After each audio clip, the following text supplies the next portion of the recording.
Рәшит Кәлимуллинның балыктан кайтып килеше балачактан Ширмешән елгасында коенып үскән. Аның сүзләренә караганда, ул чагында су чиста булган. Элекеге күпернең свай урыннары бар.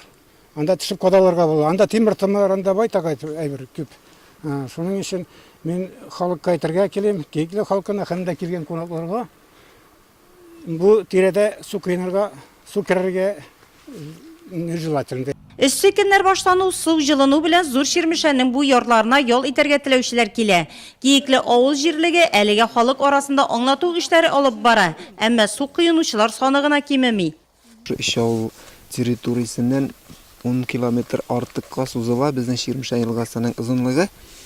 Менә шу 10 километр арада әлбәттә инде кешеләр су коена, гөмер-гөмергә коендылар.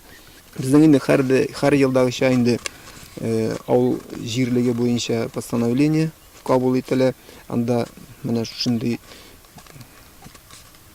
аерым оештырылмаган территорияләрдә, урыннарда су коенырга тыелуы турында хакында ул постановлениедә инде безнең барлык төрле учреждениеләргә дә җибәрелә, мәктәпләргә, ФАПларга. Әле дә Ширмешән елгасының суы булганчыклы, шуңа да коткаручылар коенырга ярамый дигән кисәтү билгеләрен хәзердән үк куя башлады. Мондый җирләрдә су коенучылар бик күп. Былтыр гына безнең монда шыпылар булып алды. Шуның белән безнең основной задача инде карап кешеләрне мондый җирләрдә су коендырмаска.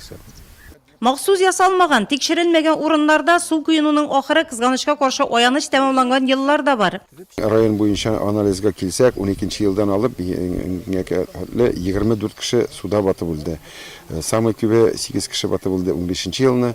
Но менә шу зур Ширмешән елгасында 24 кешедән 10 кеше суда һәлак булды.